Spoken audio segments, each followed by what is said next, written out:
We are back here for you live on Live Now from Fox. We appreciate everyone continuing to join us here all in real time as we continue to track Hurricane Ian. Right now, we are moments away for the next update for Governor Ron DeSantis. He will be in Sarasota County, Florida, just south of Tampa.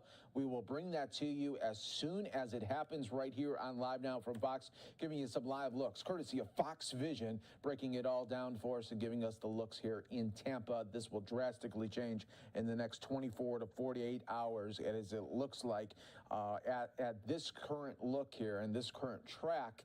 You are looking at just a really bullseye for Tampa there, and that's really unfortunate for everyone in that area, as Hurricane Ian looks like it has a magnet right now for Tampa. Let's continue right here on Live Now from Fox, show you the latest update from Hernando County. That is just north of Tampa. Let's listen right here to officials on Live Now.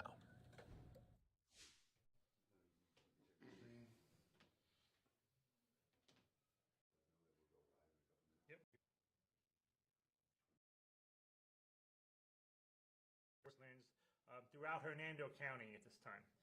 With that, we're going to see a storm surge in our county, somewhere between 8 feet to 10 feet, depending on exactly where this storm makes landfall at.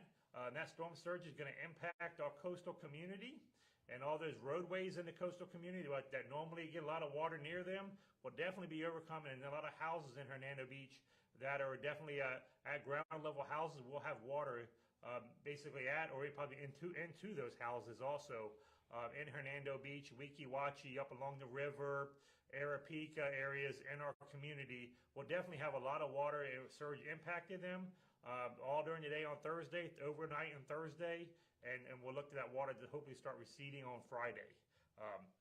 With this storm event, one of the changes that's happened is the increased amount of rainfall.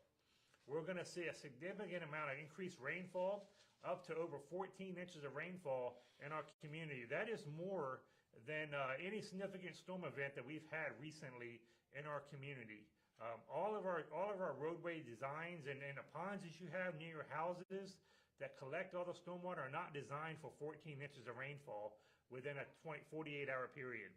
So any roadways that you have near your house, or if your house is in a low-lying area where you've had flooding or ponding problems at your house, if your house has been impacted before by flooding concerns, will be impacted again.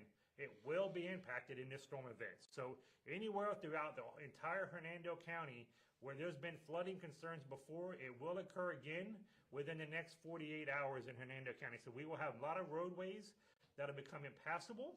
There will be low-lying areas where the water has staged up before and had flooding concerns. Those flooding concerns will occur again in the next 48 hours, and they'll most likely be worse than they were before at this point, because of the rain event and the slow progress that this storm is predicted to make now, as it's going to go very slowly across the Nature Coast area. We're going to see a tremendous amount of rainfall, and with that, there'll be a lot of downed trees because of the saturation level of the ground here, and with that, a loss of power. And so we expect a significant loss of power in Hernando County, sometime starting late Wednesday night and Thursday, and hopefully we'll see how fast we can work with our power companies to get it restored. But please prepare for a loss of power for several days, 3 to 5 days, starting on Thursday and Friday in this area.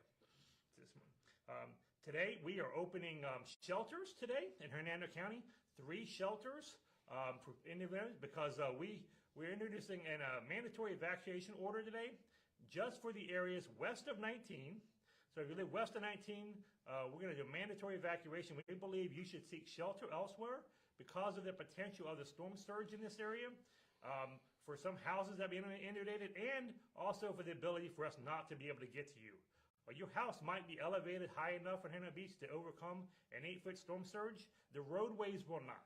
And so we will not have access to anything on the west side of the community after the rains and the storm surge comes up until that water recedes. And we don't know how long that'll be, but it'll definitely be, there'll be a 24-hour period at least that we will not have access across some of the roadways to going to Hernando Beach, Pine Island, and Arapika area of our community. And so we mandatory request everyone that's west of 19 to seek shelter elsewhere. We request that you seek shelter, with family or friends, or if necessary, evacuate the area to find a hotel out of the area, out of the wind area, storm event area, to find a place to stay safe for a couple of days until we get the access back and then the power restored also to this community in the near future. With that, not only are people on West of 19, throughout the community, anybody that lives in manufactured homes or in RV community, RVs, we strongly consider whether or not your manufactured home or RV can withstand the increased amount of winds for a long duration. While we're going to have some gusts that go tropical force winds and up to some 89, 90 mile per hour gusts or potential to come through our community, it is going to be a very slow, long event, and so it's going to be sustained for a couple days here. And so those structures might or might not be able to withstand this storm event. So we consider you to look to also to seek shelter, obviously with family and friends or elsewhere, or at one of our public shelters.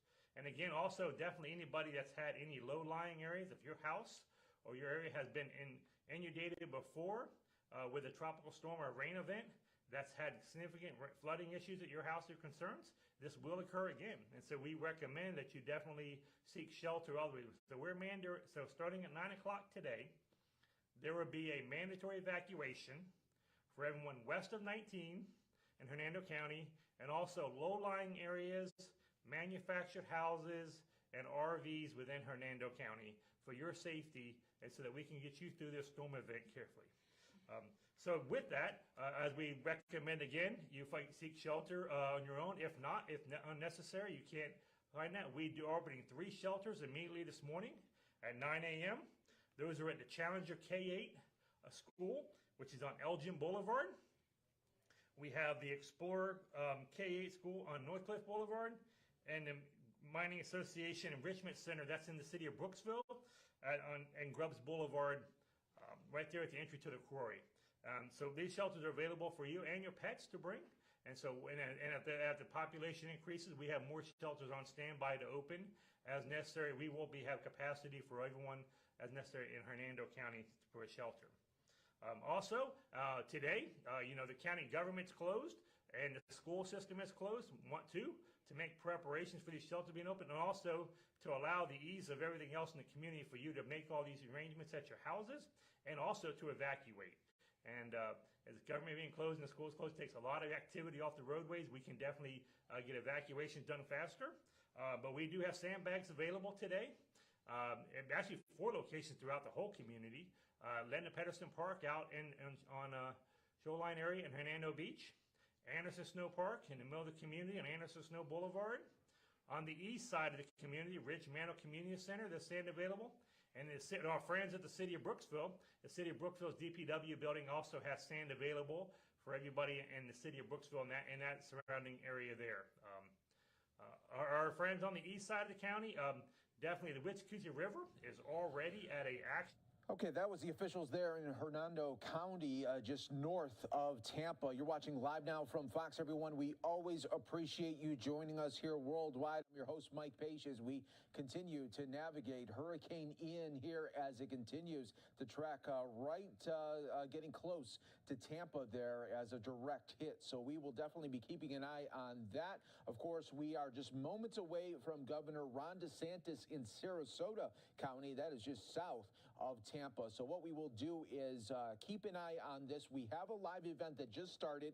The mayor of Tampa is speaking right now. As soon as we see the governor, we're going to switch and go to the governor and then play out Tampa right after that. So we got you covered here. Don't worry, you won't miss anything right here on Live Now from Fox. When there's breaking news, there's a good chance it's going to be right here on Live Now, and we are in full Hurricane Ian coverage here for you. Right now, continuing right up to when we start to feel the effects of Hurricane Ian, to mitigate, pumping water out of our stormwater ponds, letting water over the dam, doing all that we can to make sure that that water has a clear path somewhere to go. The issue is when the storm surge comes in, we all know Tampa Bay is very shallow, and so that storm surge comes into Tampa Bay, there's really no place for it to go. It's going to be in our rivers, it's going to be in our streams, it's going to be in our canals, It's going to be in our stormwater drains and ditches. So this is something that the entire community needs to be aware of. We have over 120 miles of coastline, just property that abuts some type of water source. And so this is going to affect a lot of individuals. We have already called, Hillsborough County announced an evacuation of Zone A. That's already been in effect, and I think a lot of our residents that were in that area have left. This morning at 10 o'clock, the county called for a mandatory evacuation of Zone B as well. This storm is not to be taken lightly. I know that growing up here in Florida, you hear about people that have hurricane parties and stay where they're at despite the warnings. This is not the time to stay. A car will float away in 3 feet of water, and we're talking about a 10 to 15 foot surge. As I have said over and over, the only element that has 100% check marks in the wind column is Mother Nature. And so you have got to make sure that you are out of the path of this storm. And when we say evacuation, you don't have to go far. You just have to get on the high ground. This is going to be much more of a water event than it is a wind event. And we hide from the wind and run from the water. We have done, as I stated, as much as we could to prepare. We've opened up shelters in cooperation with the school system in Hillsborough County. 46 shelters open. We have shelters that take pets, special needs individuals. So that transportation is going on right now. I said yesterday in a briefing that Uber had offered free rides to shelters, and that offer stands. Uber's providing those rides, and Heartline is as well. We're trying to get individuals out of those low-lying areas, and I know that Chief O'Connor will talk a little bit more about that. We're closing down the sandbag locations around 2 o'clock this afternoon, and have already provided over 50,000 sandbags to our community. I've been in contact with the port. They have shut down, but they're going to open up. All of their fuel systems are full. They're going to open up as soon as they possibly can and get trucks running out of there, and then bringing in replenishing ships with more fuel as well. Communications. I've been in contact with Verizon, with AT&T, and with T-Mobile. They have satellite trucks, cows, everything staged close to us to bring that in. I've been in contact over and over with the state EM. They have all of their resources staged and ready to come here into this area. We've done all that we can to ensure that we're providing the services that will keep our community safe. What we're asking each and every resident to do in the city of Tampa is to be aware and, again, get away from the water. Now I'll bring up Chief O'Connor. You first? Okay. Chief Tripp. Okay, good morning. Chief Tripp with Tampa Fire Rescue, Emergency Manager for the City of Tampa. As the Mayor has stated, this is not a drill. Everyone needs to take heed to all the communication that is being distributed within the City of Tampa. What have we done to prepare? We have a lot of shelters available. If you are in those evacuation zones, you need to listen to the news and please evacuate your family for safety. We are going to experience a lot of water. In the meantime, we have reached out to other agencies for assistance. Once this storm passes us, we will be ready and prepared. Do not take this storm lightly. I know everyone, we've had close calls, but this is serious. Please listen to the media. We have a lot of information out there, a lot of resources available for the community. If you need additional resources, please check the website, tampa.gov/hurricane, for additional information. A lot of generators. you may have at home, please make sure you visit the website for information about generator safety.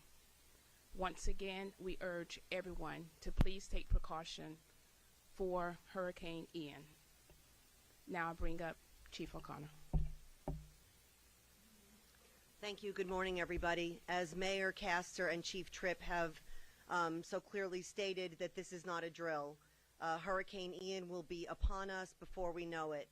Tampa PD is all hands on deck right now to be ready to assist anybody in the city of Tampa or anybody else that needs assistance. There are a plethora of resources available. Tampa PD has been working tirelessly to make sure that our most vulnerable populations and our most vulnerable areas have the resources available to them.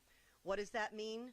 Tampa PD has visited everybody in Hurricane Zone A that was evacuated mandatorily yesterday, knocked on every single door, and encouraged residents to seek shelter and get safe by evacuating Zone A. Tampa PD is now out visiting personally everybody in Zone B. So again, if Tampa PD knocks on your door, please take their precautions seriously and get yourself to safety. We are there to encourage you and to give you the resources you need in order to stay safe.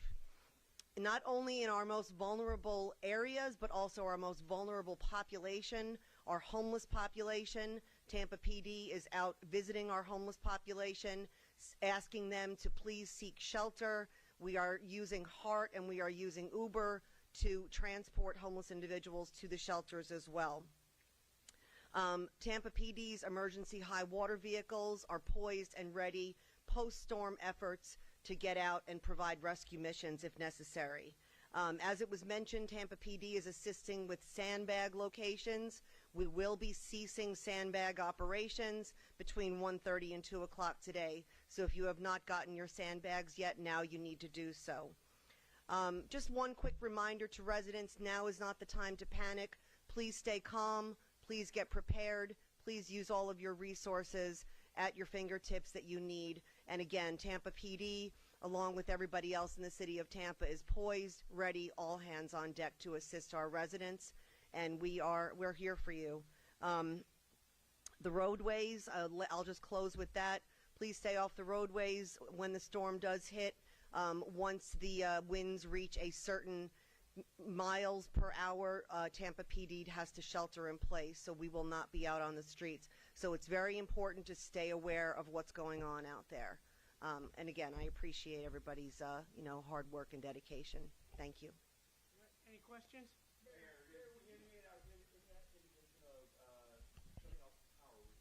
Yes. Yes, I've spoken to Archie Collins with TECO several times today, and what they want to do is to shut down power in those areas that should have already been evacuated. There are specific buildings in the downtown area and then the Harbor Island, Davis Island location, and they're doing that for good reason.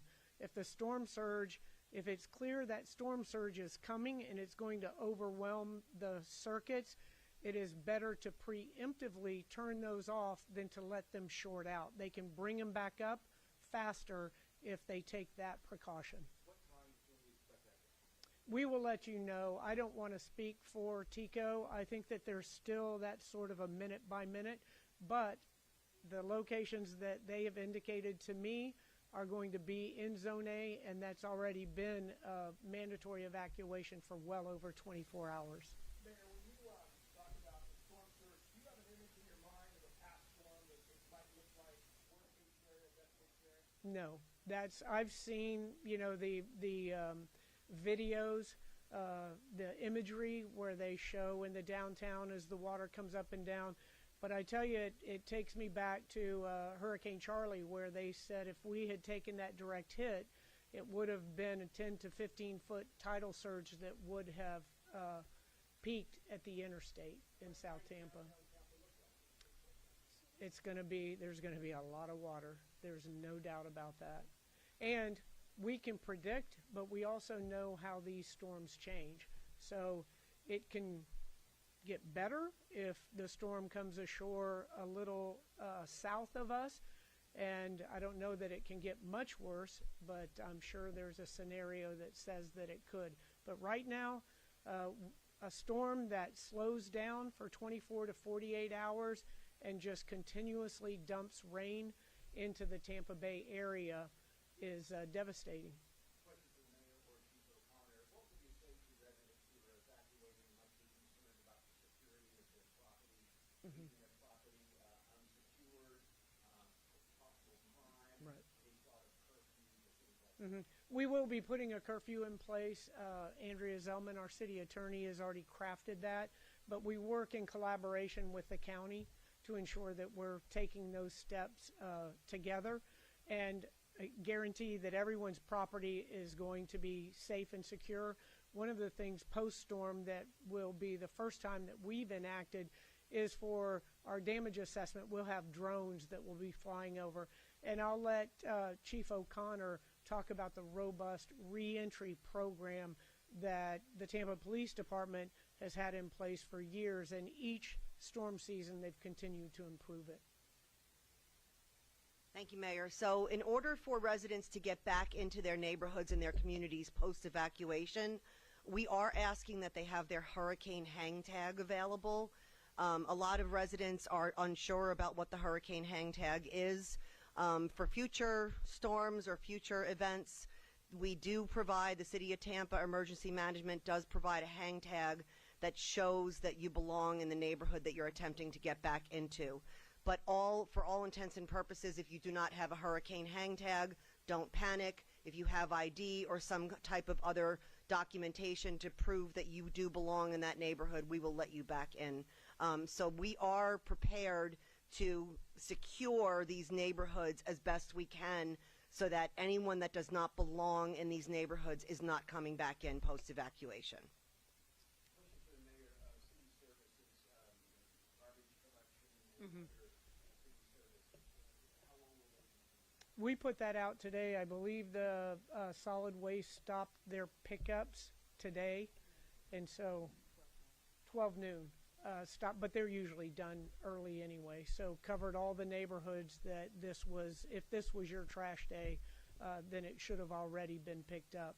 And then we clearly look at anything that could be dangerous in high winds and make sure that we've picked up all of that. Have also been in close communication with David Gwynn, who is our area FDOT regional supervisor. They've picked up all of their construction material along the interstate and other roadways, and we have also required that of all of our contractors. We've been in touch with all of the development that's going on in our city with each and every one of those sites to make sure that they've secured their cranes and that they too don't have any debris on their job sites. Tampa General Hospital been speaking to all the hospitals, all the CEOs of the hospitals throughout the city, and been in constant contact with John Corus. They have put up the storm barrier around Tampa General, so this is going to be the test right here. But I've talked to him, and they aren't evacuating anyone at this point, but they have systems in place that individuals will be protected, and they have plenty of resources, generators working, and they're comfortable that they can protect their patients at Tampa General. Yes, that's the high water driving through. If you can't see, don't go into it. You're just gonna, like I said before, 3 feet of water, your car is gonna float. So those kind of common sense things, as my dad used to say, common sense isn't as common as we'd all like to think, but just common sense. Don't be out there on the roads driving around. There's going to be down trees, but more importantly, there's going to be down electric lines, and that it's more dangerous after the storm than it is. I think I got a call from the president. Sorry, go ahead.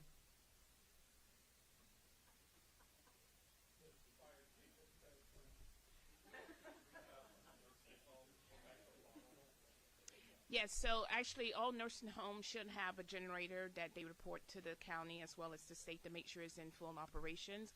The nursing home that are in the evacuation area, currently we are assisting with evacuating those patients to facilities that's in higher grounds.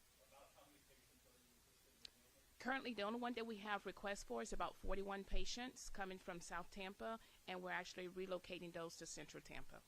Chief, what sort of outreach will you do to sort of make sure people are leaving, and what happens if they stay?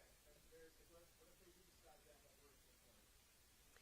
We are adamant that people need to heed the warning and they do need to evacuate if they're asked to do so.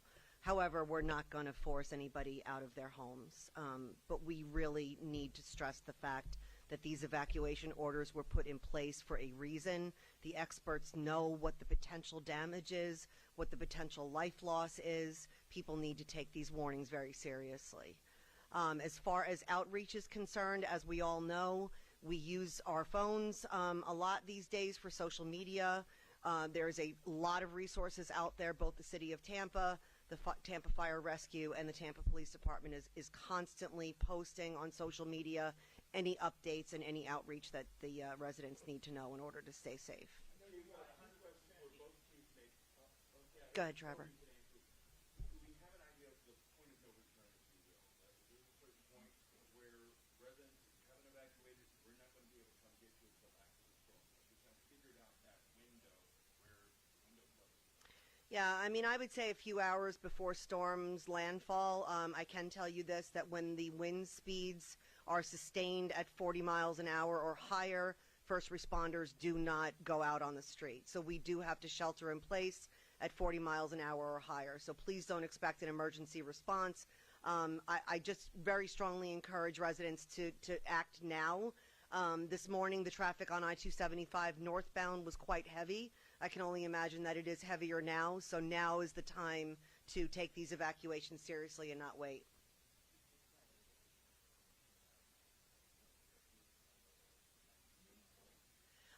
I have to refer that to legal. I do know that we are currently writing up a curfew ordinance. I don't know when exactly that would take effect. I could venture to say it's going to be sometime this evening with the county. And now that the storm has seemed to speed up a little bit, we probably would be implementing any curfews sooner rather than later. But we will be coordinating with Hillsborough County, obviously, as well.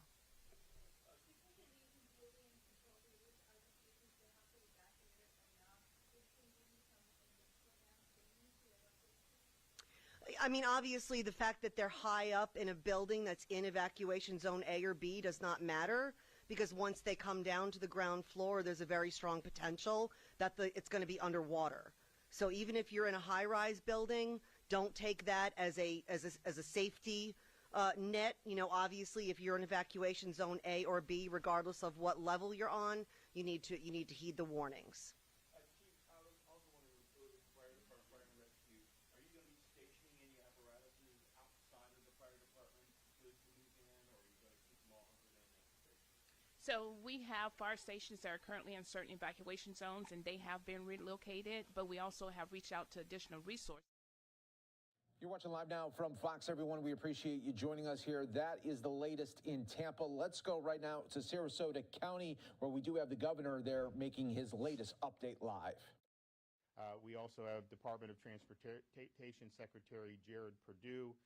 We have Sheriff Kurt Hoffman, and then we have Ed McCrane as well to talk about final stages of preparations for what is going to be a really, really significant hurricane that's going to impact the state of Florida. I think, as many of you know, this storm, Hurricane Ian, is now located about 200 miles southwest of Key West.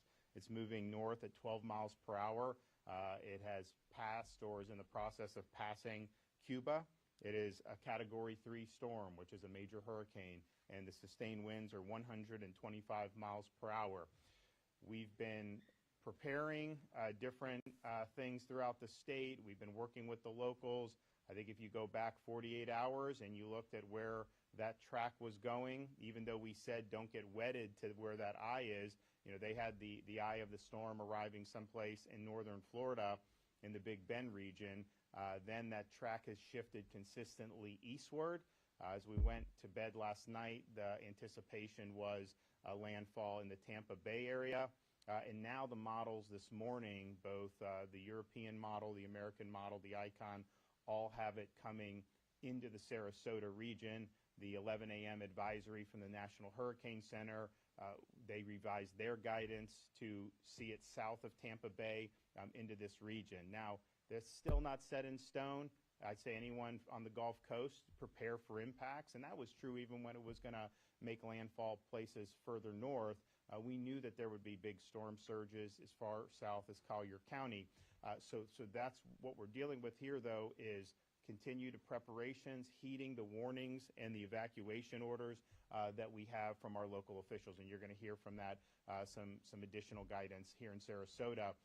People remember Charlie was earmarked to go into Tampa Bay. It turned south and impacted places, particularly like Charlotte County. This is a little bit different than that because it is a big storm. It is going to kick up a lot of water as it comes in, and you're going to end up with really significant storm surge. You're going to end up with really significant flood events. And this is the type of storm surge that is life-threatening.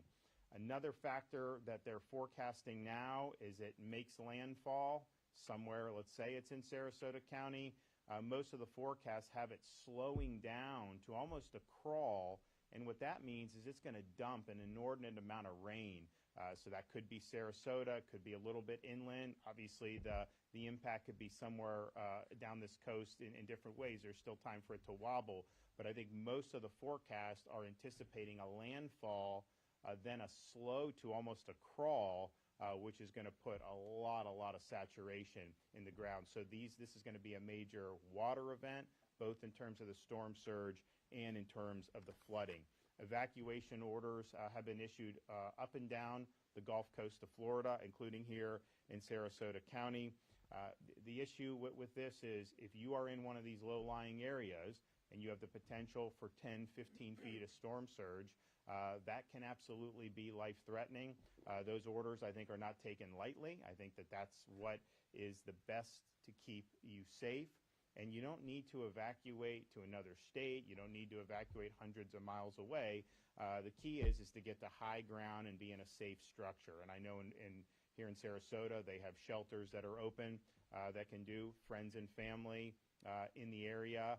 If you are going to go somewhere in other parts of the state of Florida, we're advising that you can go south and then across Alligator Alley. Southeast Florida seems to be doing better. This track may end up taking it all across I-4. It could take it in other areas. But the most important thing with the evacuation is just get to the higher ground, get to safe structure. It doesn't mean you have to be in a place where there's no storm or where you're not going to face anything. Because in Florida, we have structures that can deal with these hurricanes. It's hard to deal with 10 feet of water. And that's really what is underlying the evacuation notices. If you're in the barrier islands, if you're in some of the places that are susceptible to that, you are in risk. FDOT and FHP are coordinating about the flow of traffic. As of now, on 75 out of here, it's moving. We have had increased folks on the road starting yesterday, heading eastbound on Interstate 4. I think you're going to continue to see it pick up on I-75 now that the track has shifted further south into this part of the state. FDOT is prepared and FHP are prepared to open the shoulder to emergency use for evacuations. But that will happen once the sustained traffic goes under 40 miles an hour. I have not reached that point yet, and so when you do, then they will do it. The people sometimes ask, are you going to do all lanes on both sides one direction? FDOT has studied that over like 10 years, and they've determined that's not the most effective way to do it. You need people to be able to get into the storm for supplies and rescue and whatnot. So the emergency lanes, that is going to be the first step. Of course, we've suspended tolls in the affected areas, and we will keep those suspended, and we will expand that as need be. Fuel is still being provided. I know there's a lot of people out getting fuel.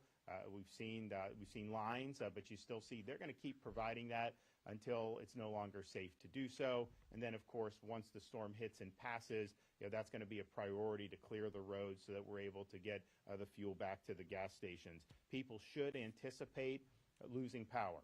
Just when you have a storm of this magnitude, that's what happens. It knocks down trees, it knocks down power lines. So when you're making preparations, just be prepared to be able to make do without having consistent power. And that may be a matter of days. It may be more than just a few days. It really depends on the intensity of the storm, and it depends on how much structural damage is done to the underlying infrastructure that powers our state.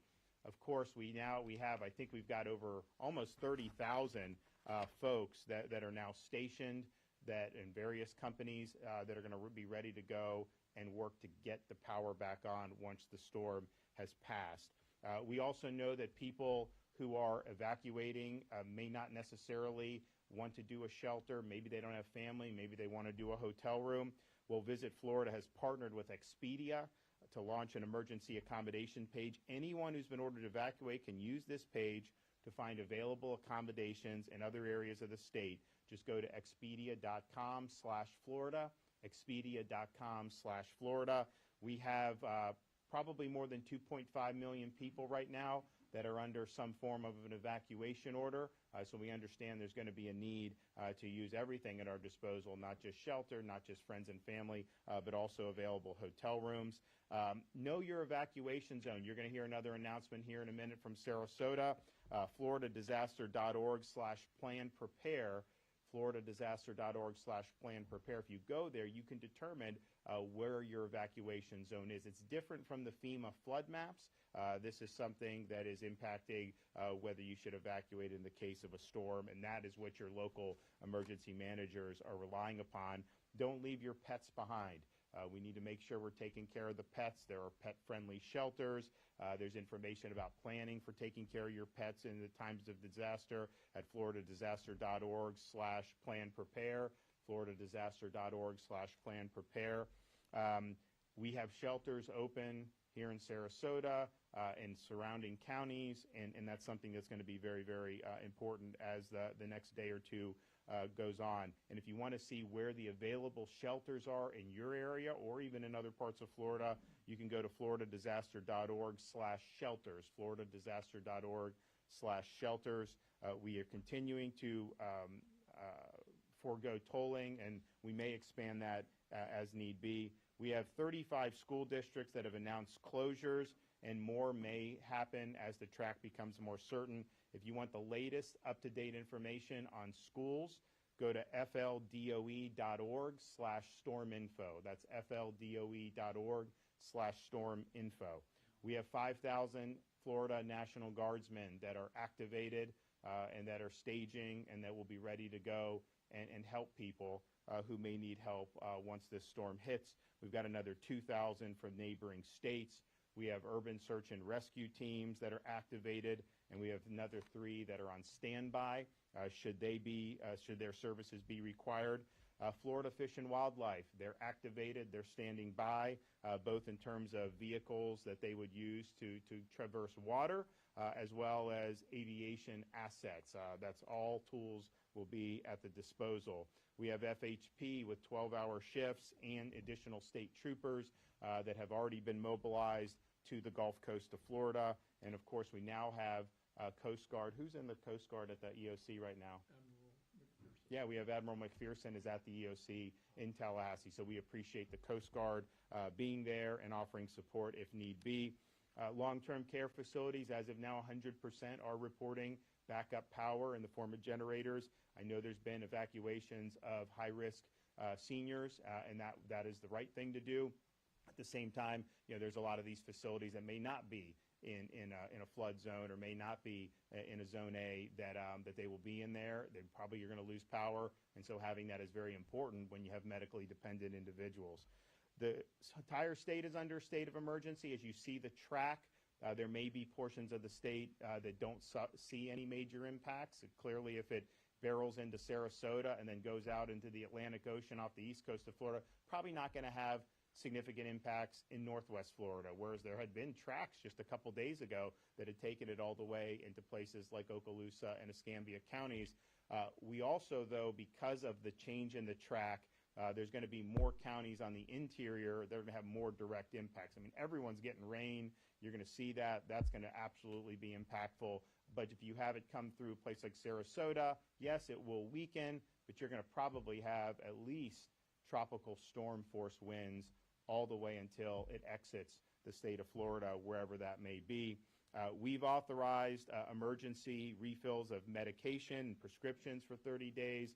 We've suspended weight restrictions, and we've waived those policies so that commercial trucks can bring in as much supply as they can to make sure that the folks here have what they need. We have received at the state level 550 requests for assistance from local counties. We fulfilled 495 and are on the way to do more. Some of those requests can only be fulfilled once the storm hits, and those will be as well. We were able to meet with the leadership here in Sarasota County, and we stand by ready to do additional assistance once that is requested. We have done over 200 medical professionals to county special needs shelters. We have 120 that are in surrounding counties in the Tampa Bay area. On top of that, we have staging areas, and as the storm track has changed, Kevin and his people have migrated some of the preparations and the staging further south in the state. When you had the eye of the storm looking like it would go north of Tampa, that's different than when you see it coming now south of Tampa. So still have support in Tampa and in north of that, and I would say that just because the eye is no longer on Tampa Bay, one little wobble can change that, and I think you're absolutely going to see major impacts in the Tampa Bay region, regardless of whether the track continues to go south or not. Generators and pumps are staged to help with flooding. Pre-landfall food and water is staged to help with counties that may be in need. So please continue to monitor the local weather reports. Please listen to your local officials and the updates that they provide, and make sure that you are prepared and you finish your preparations. And if you are in an evacuation zone where you've been called upon to evacuate, that you heed those warnings and do what you need to do to protect yourself and to protect your loved ones. We want everybody to be safe. We want to make sure that they get through this in one piece. There's going to be damage, there's going to be flooding, there'll be wind damage, but those are things that we can fix. It's not necessarily easy to do, but we can do it. You can unring the bell if someone is in a very hazardous situation and then ends up dying because of a really nasty hurricane and storm surge. So please heed the warnings. We want everyone to be safe. We want everyone to get through this. But we appreciate everything everybody's been doing across the board, across the state of Florida, to step up when we have these things that bear down on us.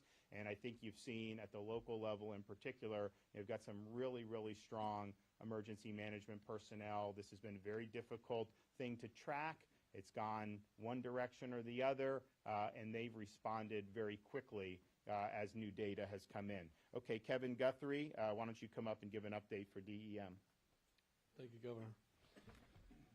As the Governor said, we have over 500 missions that we're filling presently. I think the current number is around 550. We continue to send ambulance strike teams, oxygen technical communication services statewide, search and rescue teams. We have additional search and rescue teams standing by. I was on the phone with 3 other states this morning, again, checking on the availability of additional resources in Alabama, Kentucky, and Tennessee. They are all committed to sending us whatever it is that we need. Residents should and can expect power outages. That is going to happen. If you're a medically dependent resident, and that's a term that was coined right here in Sarasota County by the leadership here. If you're a medically dependent resident and you depend on electricity, you need to start seeking shelter now. All right, go to a friend or a family member or seek shelter. I'll let Ed follow up more on that. During previous hurricanes, we've seen certainly situations where communications go down. I highly encourage you to develop a family communications plan on how you're going to do that after the storm hits when you do not have communications. At this point in time, obviously, there's a lot of people running to gas stations. We want to encourage citizens and residents to keep their tanks half full. When you get to that half full mark, go ahead and start seeking to fill it up. That shortens the amount of time at the lines at the gas stations. It also conserve some of the bulk issues as we're have somebody put 30 gallons of gas into a tank. Same thing goes for electrical cars. Keep those batteries at 50% or more. Make sure you have cash on hand. Make sure you go into the ATMs, and as ATMs and credit card services need power to function. So again, we've already talked about we're going to lose that capability. Plants, things around your house, yard furniture, go ahead. If it can, if it's out there on the lawn, go ahead and get it in. Make sure it's secure inside of a garage or some other area. The last thing that we'll talk very briefly about is many people are having trouble navigating websites and whatnot. There's so much information out there. Where can you go to get the best information? I know Ed is going to mention the local call-in center number here, but for us at the Florida Division of Emergency Management, we do have the SAIL line, the State Assistance Information Line, up and running, and I will give you that 1-800 number. If you have any information as it relates to the state, you can contact us at 1-800-342-3557. I will say that again. It's 1-800-342-3557. You can also follow us at the Division's Facebook page and on Twitter at FLCERT. That's FLSERT. Governor, again, thank you for your leadership on this. Okay. All right, Ed McCrane, Sarasota County EM Director. Thank you, Governor. Yep. Good afternoon. Here at the Sarasota County Emergency Operations Center, we continue to monitor the path of impacts. We really appreciate the support of Governor DeSantis and Kevin Guthrie from the Florida Division of Emergency Management. Great partners that just being here tells us that we have that support. They continue to work together with our school, law enforcement, municipal partners to get the word out. We previously evacuated level A. That's in the process today, which is all the red on our map, all barrier islands, low-lying areas prone to flooding, which includes mobile homes, RVs, and those that live on boats. And that mobile home park can be anywhere in the county. If you look at the Sarasota County evacuation map, you'll see red shapes throughout the map. Those are mobile home parks, and they are part of level A. Because of the change in the track and the information we received from the National Hurricane Center and the Weather Service this morning, we are now adding level B. At this point, right now, we're adding level B, which will encompass a few more areas of the county adjacent to those level A red areas. To find the nearest evacuation center, visit scgov.net/beprepared, or you can call 311. All 12 evacuation centers for general population are open. We began accepting evacuees at noon today. And we have 2 medical dependent. At this point, the medical dependent process is not as it would be during blue sky. You need to call 311 so we can do a quick triage and get you into the system. Don't go in and try to fill out the form and expect it to be acted on quickly, as we're already in the process of moving people. Evacuation centers, though, like the governor said, should be your last resort. They're the lifeboat. You should go to friends or family if you can. And you don't have to go hundreds of miles. You can go tens of miles. You can choose east-west routes like 72, 70, 64, or like the governor said, go south on 75 and seek refuge down there. Our buses are serving at the transportation rally points. We will end those services tonight at 8 p.m. or once winds reach 35 sustained. The bridges will remain open for vehicular traffic, but once winds get to 35, the U.S. Coast Guard will issue a notice that the bridges will be closed to marine traffic. And let me emphasize that. There's a lot of misconception about that. We do not leave the bridges in the up position to close them. They are down, locked, the equipment is removed, the bridge tender leaves, and law enforcement may be placed there to prevent people from going back west over the bridge unless they have an emergency situation. Utilities will be shutting off water service to all residents and businesses located on Siesta Key after 5 o'clock this evening. City of Sarasota may be doing the same on Lido and that area, so keep that in mind. Solid waste collection services have been canceled. The landfill is closed. We asked our community continue to be smart, make their preparations now, and follow evacuation notices when issued. If you're going to an evacuation center, eat before you go. Bring your emergency kit, including bedding, and bring a flashlight, toiletries. You're going to get 20 square feet of space there. Our teams there, along with the school district partners, will get you in situated. You can bring a pet. Every single evacuation center in Sarasota County is pet friendly. We have teams there trained. Our school partners, we decided that after Hurricane Irma because everybody came to every shelter with pets. So we are prepared for that now. Continue to monitor local media, county social media, and please register for emergency notifications by going to alertsarasotacounty.com. Okay. All right. We also have from the Department of Transportation, our Secretary, Jared Perdue. Thank you, Governor. As the Governor mentioned, we have suspended tolls to aid in evacuations in the impacted areas, specifically Alligator Alley and many of the toll facilities in the Tampa region. We will continue to monitor the path of the hurricane, and as needed, we can expand those toll suspensions. We've begun locking down and fortifying all of our construction projects. Our coastal projects, we obviously secure and lock down the barges and cranes, and also open all the travel lanes on all of our inland projects to aid in evacuations. For our bridges, we monitor those very closely with FHP. When wind speeds on the bridges reach 40 miles per hour, we coordinate closely with FHP and local law enforcement and begin shutting those bridges down to traffic for safety of the traveling public. We'll continue to monitor that as the storm progresses. We're going to continue staging resources nearby for post-storm bridge inspections. This is a priority for us, especially for our coastal bridges. We'll start there.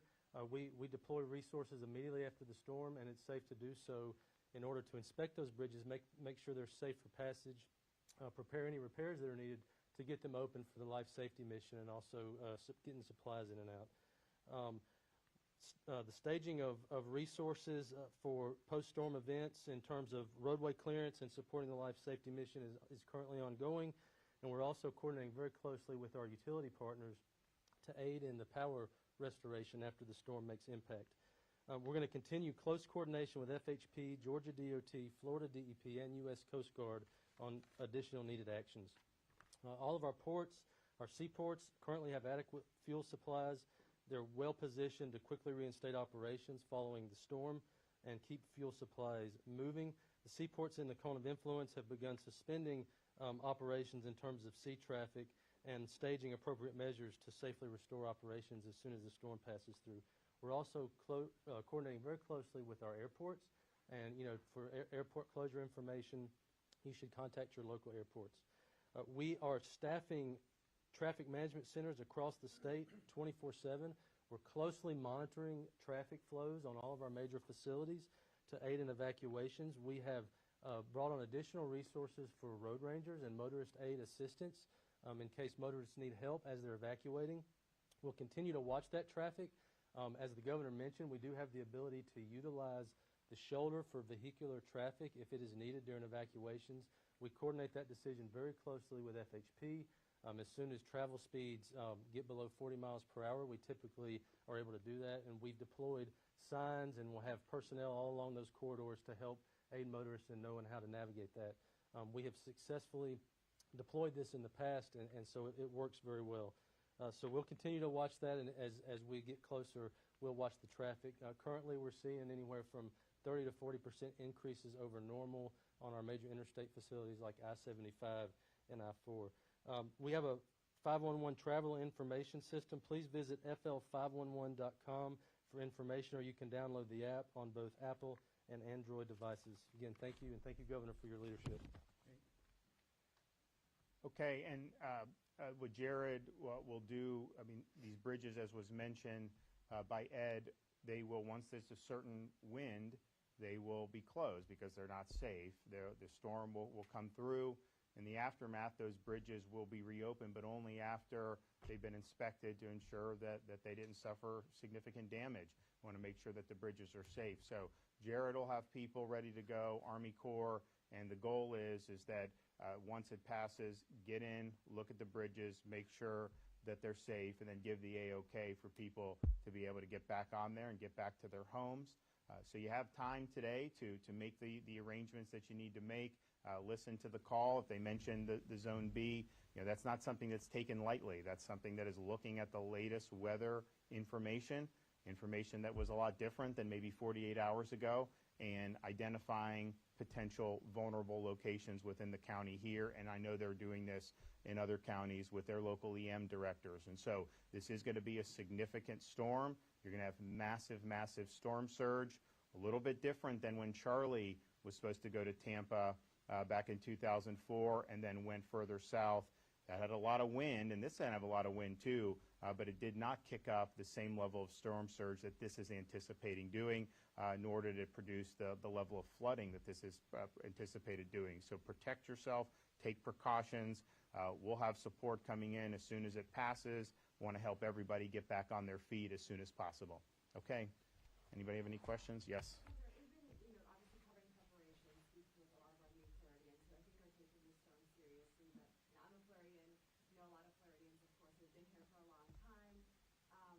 Historically have not left when they've been told to evacuate. Can you speak directly to those folks who plan on doing that this time around? Well, I think it depends on your location. I think that when you're in these Zone A's, when you have a potential historic storm surge coming, you are taking a major risk. I mean, that's just the reality. And so, as Kevin said earlier today, if you evacuate out of one of those zones, Zone A, and you get to higher ground in a safe structure, the one thing we say, you're not going to die. If you're in harm's way, you're really taking a risk. Now, there are definitely going to be people in this county and in other counties around here who are not in a Zone A or Zone B situation. Maybe they are on higher ground, they have perfectly safe structures, and they make those decisions that's best for them to kind of hunker down, and that's fine.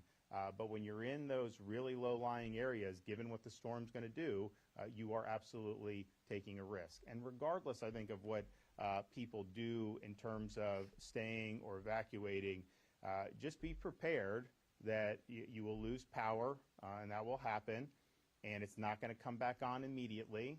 There's going to be a storm.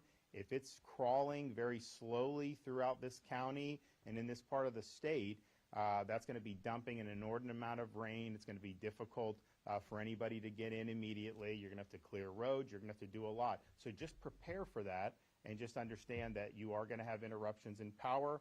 Understand you will have interruptions in fuel at some point. Now, Kevin's team, working with the utilities and everybody, the FDOT, I mean, the goal is going to be clear the roads, get the linemen in there, do what you need to do for fuel. Of course, that's going to be all hands on deck. But there is going to absolutely, with a storm of this magnitude, going to be a time when you're going to have to do that. So for the new Floridians, some are in this for the first time and are really heating, which is great. Others may not necessarily know what to expect. And so if you are here when it passes, just understand, with no power, it gets really hot and nasty. I mean, it's not necessarily going to be great to be sitting around. That's just par for the course when you deal with these things. So just make sure you're prepared for that. Yes. Secretary Perdue, are you considering making any roads one way? And then my other question is, what are you doing to ensure that gas supply continues? Yeah, sure. So, no, we've done a lot of studies over the years and found that using the shoulder for those evacuations is really effective. We don't want to one-way facilities because we need the other side of the facility for the life safety mission and getting supplies in and out. And so we found that works really well. And as I mentioned, fuel supplies are topped off at all of our major ports, and so right now fuel levels are looking good. I mean, there's lines at gas stations, but right now fuel levels are looking good. And the decision, as Jared mentioned earlier, to use the shoulder is going to be dependent on when traffic slows to a certain amount. And we have not yet seen it consistently be below 40 miles an hour. And really, you're looking at I-75 and I-4 as the two major interstates where that would be an issue.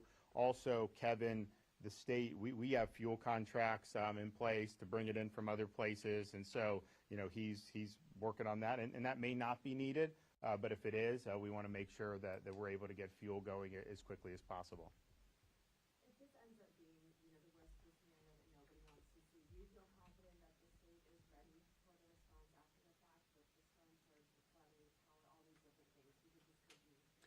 So the bad thing about, there's many great things about Florida. One of the negatives is that you have risk of natural disasters and hurricanes. And that's just always been true throughout our state's history. The good part about that is because everyone knows it's a risk, we have some of the people that respond to these that are the best in the business. And it's not just at the state level. We obviously have good people there, but you have people in these counties who've been doing this for a long time. And so they've seen a lot, and they've seen what works, what doesn't. What I can tell you is we've marshaled all the resources available. When counties have asked, we're fulfilling those requests. We want to make sure that people have what they need to be able to get through this. Now, once the storm passes, of course, immediately, if anyone needs to be rescued, that's why we have the National Guard. That's why we have Florida Fish and Wildlife Commission with their boats and their aircraft. That's why we have USAR teams that are going to be ready. So those are really major assets to help people who may be in harm's way. Once that's taken care of, the resumption of services is going to be priority. That's why you have 30,000 linemen amongst all these different utility companies that are staged and ready to go, because most people will get through this with minimal damage to themselves or their property, but if they can get back to normal as quickly as possible, that makes helping everything else so much easier. So there's going to be a priority on doing that, and as Kevin mentioned before, with the fuel and the communications, all of that is very, very important to get everybody back on their feet. Now, when you're talking about storm surge of this nature, you're talking about the amount of water that may get dumped. You're going to have damage from the flooding. I mean, there's just no two ways about it. That could be residential damage. That could be commercial damage. Of course, when you have a strong hurricane making landfall, you're going to have a lot of trees that are going to be knocked over. That's going to cause damage. I think if you look, a lot of Florida homes are built to withstand a Category 3 hurricane or more, but what ends up happening is a tree falls on, well, that's damage that's hard to stop at that point. And I think you're going to see it continue to go through the state of Florida potentially on this track, maybe not at hurricane strength winds, but you're going to have a lot of tropical storm force winds that are going to cause damage. It's going to create problems with vegetation. It's going to create problems with trees. So as all these things go, there are some tracks that are better than others. Clearly, we wanted this to just go out in the Gulf and not impact Florida at all.